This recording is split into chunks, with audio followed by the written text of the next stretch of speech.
Hi everybody, welcome back to Jaffa Cooks, and today I'm going to make one of the British classic favourites, fish and chips. Before I start, if you haven't already subscribed to my channel, please do so. Click on the bell icon, get the latest updates. More information about what I'm doing, about this recipe and others are in the description below. Share with your family and friends and tell me how it turns out for you.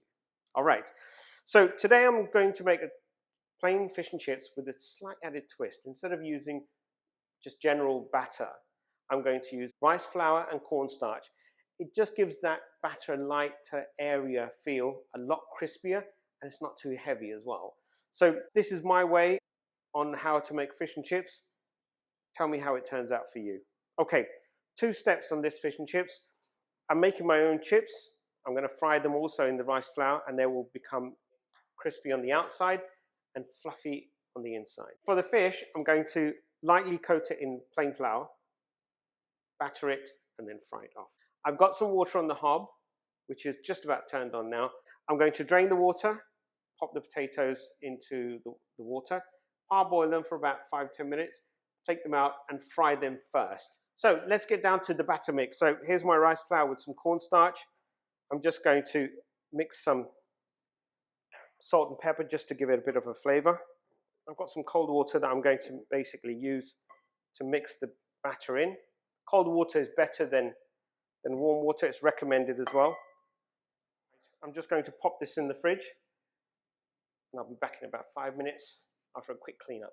Welcome back, everyone. So potatoes are parboiled, beautifully done. They're translucent around the sides. They're not fully cooked, but they're good enough. What I want to do now is take some of the chips and incorporate the batter. So it's a bit of a messy job, but I'm okay with my hands. So I'm just going to pop these potatoes into a bowl.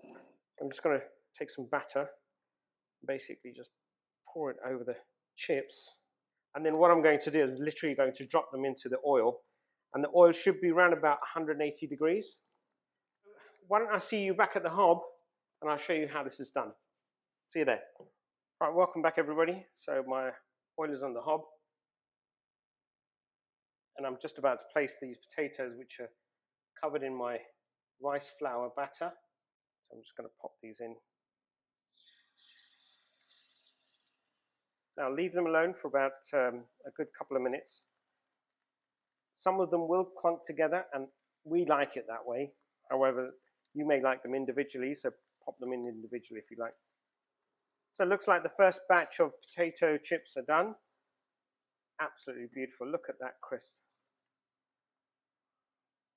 Now, what I would advise you to do at this stage, if you have any bits of batter floating around in the oil, do just ensure that they're removed as much as you can before you put the next batch in, and especially before you put the fish in. I'm going to carry on frying my chips, and then when I get to the fish, I'll give you another shout. See you shortly.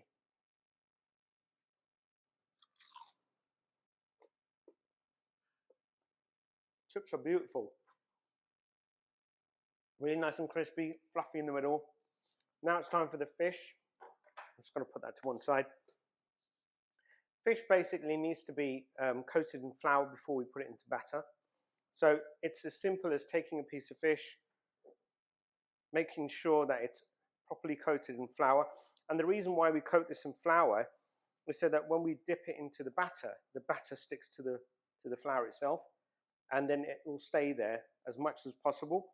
And then by the time we pop it into the hot oil, it'll then start crisping up and start cooking. So follow me down to the hob, and I'll show you how to fry the fish off. Right. So I'm going to coat my fish in batter. I'm going to put a plate underneath just to ensure that it doesn't drop. Now I'm probably only going to do 3 pieces to start with, and I'll come back and show you what the end fish and chips look like.